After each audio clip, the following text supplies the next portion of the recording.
നമസ്കാരം. പലരും എന്നെ വിളിച്ച് ചോദിക്കുന്നൊരു കാര്യം, ഈ സൃഷ്ടാവാ ദൈവത്തോടൊക്കെ പ്രാർത്ഥിക്കുന്നു, മറ്റ് അദൃശ്യ ശക്തികളോടൊന്നും ഇപ്പോൾ ഞങ്ങൾ പ്രാർത്ഥിക്കുന്നില്ല. പലവരുടെയും കുഴപ്പങ്ങളും അവർ ചെയ്യേണ്ട കാര്യങ്ങളൊക്കെ സ്വപ്നത്തിലൂടെയും പ്രാർത്ഥനയിലൂടെയൊക്കെ അവർക്കത് മനസ്സിലാകുന്നുണ്ട്, ദൈവം അത് കാണിച്ചു കൊടുക്കുന്നുണ്ട്. ഞാൻ നേരത്തെ പറഞ്ഞിട്ടുണ്ടല്ലോ, നമുക്ക് പുതിയ പുതിയ കാര്യങ്ങൾ കിട്ടുമ്പോൾ നമ്മൾ ഇത്ര നാളും ചെയ്തുകൊണ്ടിരിക്കുന്ന കാര്യങ്ങളും ശരിയെന്ന് വിചാരിച്ച് മനസ്സിൽ പഠിപ്പിച്ചു വെച്ചിരിക്കുന്ന കാര്യങ്ങളൊക്കെ പെട്ടെന്ന് മാറ്റാൻ പ്രയാസമായിരിക്കും. അതിൽ ഏറ്റവും പ്രധാനപ്പെട്ട ഒരു കാര്യമാണ് നമ്മുടെ ഈ ആരാധനാലയങ്ങളിലുള്ള ഈ പോക്ക്. അപ്പം വീട്ടുകാരുടെ അടുത്ത് നിന്ന് പെട്ടെന്ന് നമ്മളൊരു ചേഞ്ച് ആയിരുന്നു, നമ്മൾ ആ പ്രകൃതി ആയ ദൈവത്തെയാണ് ഇപ്പൊ പ്രാർത്ഥിക്കുന്നതെന്നും പറഞ്ഞാലൊന്നും കൂടെ ഉള്ളവരൊന്നും പെട്ടെന്ന് അംഗീകരിക്കില്ല. അപ്പൊ നമുക്കും ഇങ്ങനെയുള്ള സ്ഥലങ്ങളിലൊക്കെ പോകേണ്ടി വരും. അപ്പൊ ഞാൻ പറയുന്നത്, ഇങ്ങനെയുള്ള ആരാധനാ കേന്ദ്രങ്ങളെല്ലാം നെഗറ്റീവാണെന്നൊക്കെ മിക്കതും നിങ്ങൾക്ക് ഞാൻ പറഞ്ഞു തന്നിട്ടുണ്ട്.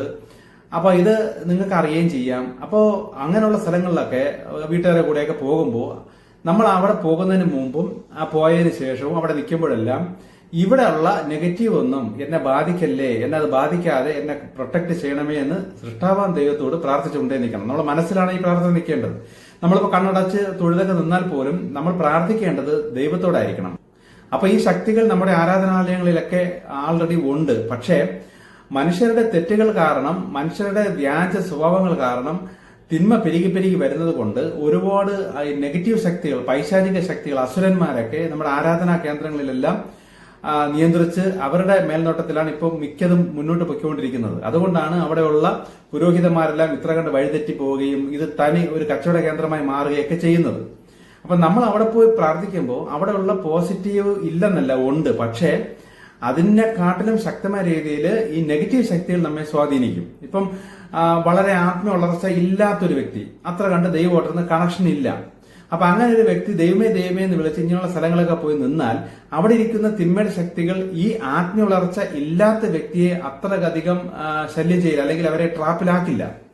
എന്നാൽ ദൈവമായിട്ട് ബന്ധം വന്ന് ഒത്തിരി ആത്മാർത്ഥ സത്യസന്ധമായും രീതിയിലൊക്കെ നിൽക്കുന്ന ഒരു ആത്മീയ വളർച്ച നേടിയ ഒരു ആത്മാവ് ഇങ്ങനെയുള്ള സ്ഥലങ്ങളിൽ വന്നാൽ ഈ നെഗറ്റീവ് ശക്തികൾ അല്ലെങ്കിൽ ഈ പൈശാചിക ഈ അസുരന്മാർ ഈ വ്യക്തികളെ മാക്സിമം ട്രാപ്പിലാക്കാനായിട്ട് ശ്രമിക്കും. അപ്പൊ അങ്ങനെയുള്ളവർ വേണം കൂടുതൽ ശ്രദ്ധിക്കാൻ. അതുകൊണ്ടാണ് ഇങ്ങനെയുള്ള ചില സ്ഥലങ്ങളിലൊക്കെ പോകുമ്പോൾ ഒത്തിരി ആത്മീയ വളർച്ച വന്ന വ്യക്തികൾ, ഇപ്പൊ എനിക്കൊക്കെ നല്ല രീതിയിൽ അനുഭവപ്പെട്ടതാണ്. ഇത്തിരി ആത്മവളർച്ച വന്നുകൊണ്ടിരിക്കുന്ന വ്യക്തികൾക്ക് ഇങ്ങനെയുള്ള സ്ഥലങ്ങളിൽ പോകുമ്പോൾ ഭയങ്കരമായ വിമിഷ്ടം ഉണ്ടാകല്, നല്ല തലവേദന, ശാരീരിക വേദന, പിന്നെ മനസ്സിനൊക്കെ ആകെ ഒരു അസ്വസ്ഥത, ഇങ്ങനെയുള്ള പല അനുഭവങ്ങള് ഇങ്ങനെയുള്ള നെഗറ്റീവ് ശക്തികൾ കൂടി നിൽക്കുന്ന കേന്ദ്രങ്ങളിൽ പോകുമ്പോഴേക്ക് അനുഭവപ്പെടും. അപ്പൊ അങ്ങനെ അനുഭവപ്പെടുമ്പോൾ നമ്മൾ വിചാരിക്കണം, നമ്മൾ മനസ്സിലാക്കണം, നമുക്ക് അവിടെ പറ്റുന്നില്ല. കാരണം നമ്മളുടെ പോസിറ്റീവ് ശക്തിക്ക് ഒരിക്കലും അവിടെ ഉൾക്കൊണ്ട്, അല്ലെങ്കിൽ നമ്മുടെ പോസിറ്റീവ് നിൽക്കുന്ന നമ്മുടെ ആത്മാവിന് അവിടെ ഉൾക്കൊള്ളാൻ പറ്റാത്തത് കൊണ്ടാണ് ഇങ്ങനെയുള്ള അനുഭവങ്ങളൊക്കെ നമുക്ക് അനുഭവപ്പെടുന്നത്. അതേസമയം വലിയ ആത്മീയ വളർച്ച ഇല്ലാത്ത വ്യക്തികൾക്ക് ഈ വിധ നെഗറ്റീവ് ശക്തികൾ ശല്യം ചെയ്താലും ഒന്നും അത് തിരിച്ചറിയാൻ പോലും പോകുന്നില്ല. കാരണം അവരുടെ അകത്ത് ആൾറെഡി നല്ല രീതിയിൽ നെഗറ്റീവ്സ് ഉണ്ടല്ലോ. അപ്പൊ നമ്മൾ എത്രത്തോളം പോസിറ്റീവ് ആയി മാറിക്കൊണ്ടിരിക്കുന്നു അത്രത്തോളം ഇങ്ങനെയുള്ള സ്ഥലങ്ങളിലേക്ക് പോകുമ്പോൾ നമുക്ക് ആ നെഗറ്റീവ് ഫീല് നമുക്ക് അനുഭവപ്പെടാൻ പറ്റും. പക്ഷെ നമ്മൾ നെഗറ്റീവ് നിൽക്കുന്ന ഒരു വ്യക്തിക്ക് ഇങ്ങനെയുള്ള എങ്ങനത്തെ നെഗറ്റീവ് സ്ഥലത്ത് പോയാലും അതൊന്നും തിരിച്ചറിയാൻ പറ്റില്ല. അപ്പൊ ഇതാണ് എന്റെ മെയിൻ. ഇപ്പൊ നമുക്ക് ഇങ്ങനെയുള്ള സ്ഥലങ്ങളിലൊക്കെ പോകുമ്പോൾ ഇങ്ങനെയുള്ള അനുഭവങ്ങളൊക്കെ വരുമ്പോൾ നിങ്ങൾ മാക്സിമം അങ്ങനെയുള്ള സ്ഥലങ്ങൾ ഒഴിവാക്കാൻ നോക്കുക, അത്രയേ ഉള്ളൂ. പക്ഷെ എല്ലായിടവും ഇല്ല, ചിലപ്പം വേറെ സ്ഥലത്ത് പോകുമ്പോൾ ഈ വിവിധ അനുഭവങ്ങൾ വരില്ല. അപ്പൊ ഇതൊക്കെ നമ്മളെ ശല്യം ചെയ്യാത്ത രീതിയിൽ നമ്മൾ മാക്സിമം ദൈവത്തോട് പ്രാർത്ഥിച്ചും ഒരു പ്രൊട്ടക്ഷനൊക്കെ ദൈവത്തോട് പറഞ്ഞുമൊക്കെ വേണം ഇങ്ങനെ സ്ഥലങ്ങളിൽ പോകാൻ. അപ്പൊ കൂടെ നിൽക്കുന്നവർ അറിയില്ല നമ്മൾ ആരാണ് പ്രാർത്ഥിക്കുന്നത്. അവരൊക്കെ അവിടെ ഇരിക്കുന്ന വിഗ്രഹത്തെയൊക്കെ നല്ല രീതിയിൽ വണങ്ങിയും പ്രാർത്ഥിച്ചും കാര്യങ്ങളൊക്കെ പറയുമ്പോൾ നമ്മൾ നമ്മുടെ മനസ്സുകൊണ്ട് ദൈവത്തെ ആരാധിച്ച് നിൽക്കുക, അത്രയേ ഉള്ളൂ. അപ്പം ക്രിസ്തീയ സ്ഥലങ്ങളിലൊക്കെ പോവുകയും എവിടെ പോയാലും നമ്മൾ അവിടെയൊക്കെ നെഗറ്റീവ്സ് ഉണ്ട് എന്ന് മനസ്സിലായിക്കൊള്ളണം.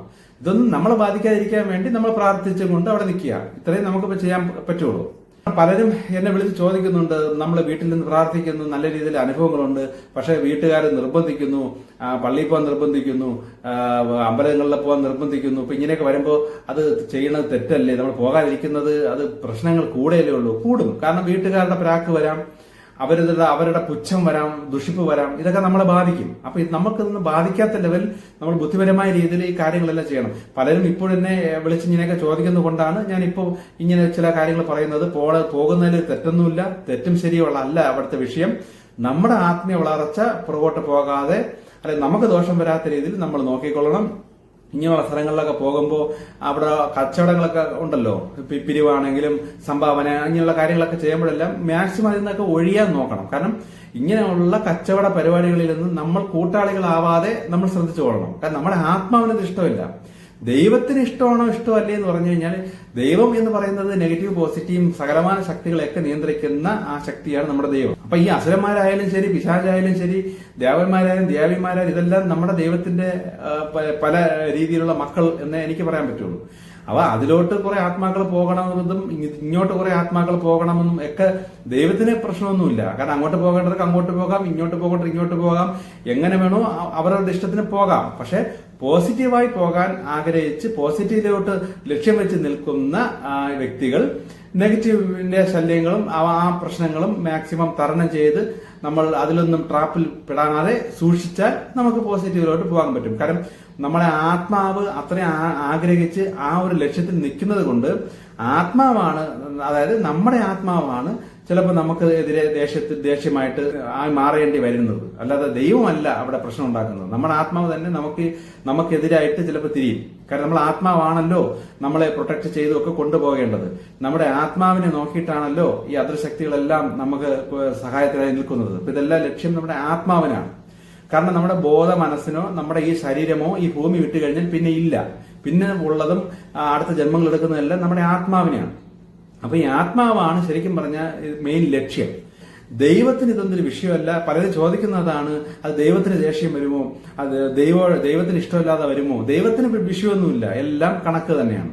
അങ്ങോട്ട് വേണമെങ്കിൽ അങ്ങോട്ട് പോകാം, ഇങ്ങോട്ട് വേണമെങ്കിൽ ഇങ്ങോട്ട് പോകാം. കാര്യം ദൈവം എന്ന് പറയുന്നത് ഈ പ്രപഞ്ചം മൊത്തമാണ്. അതിലുള്ള സകലമാന ശക്തികളും ഇത് എല്ലാത്തിന്റെയും നിയന്ത്രിക്കുന്ന മെയിൻ കൺട്രോളാണ് ഈ ദൈവം എന്ന് ഞാൻ ഈ പറയുന്ന ആ അദൃശ്യ ശക്തി. അപ്പൊ പോസിറ്റീവിലോട്ട് കൂടുതൽ ആൾക്കാർ പോകാനേ ദൈവം ആഗ്രഹിക്കുകയുള്ളൂ. പക്ഷെ നമ്മൾ തെറ്റിപ്പോകാതെ നോക്കേണ്ടത് നമ്മുടെ കടമയാണ്. നമുക്ക് പോസിറ്റീവിലോട്ടാണ് പോകേണ്ടതെങ്കിൽ നമ്മൾ അതിൽ തന്നെ ഉറച്ചു നിൽക്കണം. അതിനു വേണ്ടിയുള്ള കാര്യങ്ങൾ നമ്മൾ സൂക്ഷിക്കണം. ഓക്കെ.